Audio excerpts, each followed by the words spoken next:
তো আজকে আমরা দেখব মূলত মাইক্রোসফট এক্সেলে খুব সহজে যোগ বিয়োগ গুণ ভাগ কিভাবে করা যায়।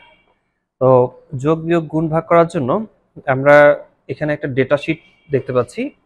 এই ডেটা শিটটাতে দেয়া আছে যে স্কুল পিকনিকের একটা আয়োজন করা হয়েছে। তো এই স্কুল পিকনিকের জন্য আমরা দেখতে পাচ্ছি যে ছেলেদের সংখ্যা হচ্ছে এতজন এবং মেয়েদের সংখ্যা হচ্ছে এতজন। তাহলে আমাদের এখানে বলছে মোট কতজন ছেলে মেয়ে অর্থাৎ হচ্ছে কতজন ছাত্রছাত্রী এই পিকনিকে যাচ্ছে সেটার যোগফলটা বের করতে হবে। এরপর হচ্ছে ডিফারেন্স কতটুকু সেটা আমাদেরকে বের করতে হবে। এরপর বলা হচ্ছে ফুড বক্স পার স্টুডেন্ট দুইটা করে থাকবে, প্রত্যেকজন ছাত্র ছাত্রী দুইটা করে খাবারের বক্স পাবে। তাহলে মোট কতগুলো বক্সের প্রয়োজন হবে সেটা আমাদেরকে এখানে বের করতে হবে। এরপর বলা হচ্ছে প্রত্যেকজন স্টুডেন্ট আবার তিনটা করে গিফট বক্স পাবে। তাহলে মোট কতগুলো গিফট বক্স আমাদের প্রয়োজন হবে সেটা আমাদেরকে এখানে বের করতে হবে।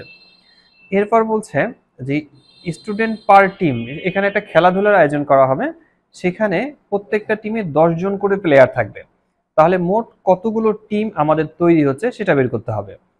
এরপর বলা হচ্ছে টিচার পার টিম, তো পার টিম টিচার থাকবে 2 জন করে। তাহলে আমাদের এখানে যতগুলো টিম বের হবে ততগুলো টিমের মধ্যে মোট কতগুলো টিচার লাগবে সেটা বের করতে হবে। অর্থাৎ 2 জন করে যদি টিচার থাকে তাহলে এখানে যতজন টিচার টিম তৈরি হবে এই টিম অনুযায়ী তাহলে মোট কতজন টিচারের দরকার হচ্ছে। তো প্রথমে আমরা টোটালটা বের করব। কিভাবে আমরা টোটালটা বের করতে পারি, এই দুইটার যোগফলটা আমাদের বের করতে হবে নিচের এই সেলটাতে।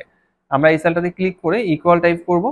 ইকুয়াল টাইপ করার পর যে কোনো একটা সংখ্যাতে ক্লিক করি, এরপর হচ্ছে প্লাস সাইনটা চাপ দেব, এরপর হচ্ছে নিচের সংখ্যাটাতে ক্লিক করার পর এন্টার বাটনটা চাপ দিলেই আমরা যোগফলটা পেয়ে যাব।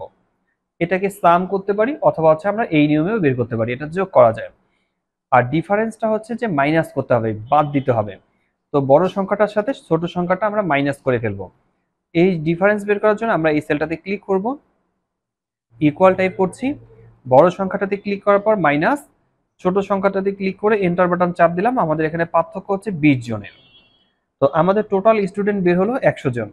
তো প্রত্যেকজন স্টুডেন্ট দুইটা করে খাবারের বক্স পাবে। তাহলে মোট কতগুলো খাবারের বক্স লাগবে এটা বের করার জন্য আমরা এখানে ইকুয়াল টাইপ করব।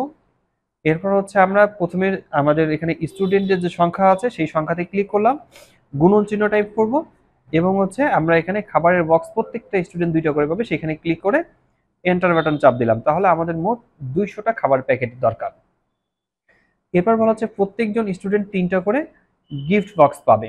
তাহলে 100 জন স্টুডেন্ট কতগুলো গিফট বক্স পাবে এটা বের করার জন্য আমরা এখানে ইকুয়াল টাইপ করব। আমরা স্টুডেন্টের সংখ্যায় ক্লিক করব, গুণন চিহ্ন, এরপর হচ্ছে আমাদের এখানে গিফট বক্সের সংখ্যায় ক্লিক করে এন্টার বাটন চাপ দিলাম। আমাদের এখানে ফলাফলটা বের হয়ে আসলো। এরপর বলা হচ্ছে স্টুডেন্টস পার টিম 10 জন করে থাকবে। প্রত্যেকটা টিমে 10 জন করে খেলোয়াড় থাকলে মোট কতজন, মানে কতটা টিমের দরকার হচ্ছে, মানে কতটা টিম তৈরি হচ্ছে এটা বের করার জন্য আমরা প্রথমে ইকুয়াল টাইপ করব, বড় সংখ্যাটাতে আগে ক্লিক করে ভাগ চিহ্ন দিব, ভাগ চিহ্নটা হচ্ছে স্ল্যাশ। এরপর হচ্ছে আমাদের এখানে 10 জন করে টিমে থাকবে, আমরা সেই সংখ্যাটাতে ক্লিক করে এন্টার চাপ দেবো। তাহলে আমাদের এখানে টিমের সংখ্যা হচ্ছে 10টা। এরপর হচ্ছে প্রত্যেকটা টিমে 2 জন করে টিচার থাকবে। তাহলে 10টা টিমের জন্য কতজন টিচার লাগবে আমরা এখানে ক্লিক করে ইকুয়াল টাইপ করলাম। আমাদের টিমের সংখ্যা হচ্ছে 10, এরপর হচ্ছে গুণন, আমাদের টিচারদের সংখ্যা হচ্ছে 2 জন করে, 2 জনে এখানে ক্লিক করে এন্টার বাটন চাপ দিলাম। তাহলে দেখতে পাচ্ছি যে প্রত্যেকটা টিমের জন্য 2 জন করে টিচার দরকার হলে মোট আমাদের টিচারের সংখ্যা হচ্ছে 20 জন। ঠিক এইভাবে আমরা খুব সহজে যোগ বিয়োগ গুণ ভাগ করতে পারি।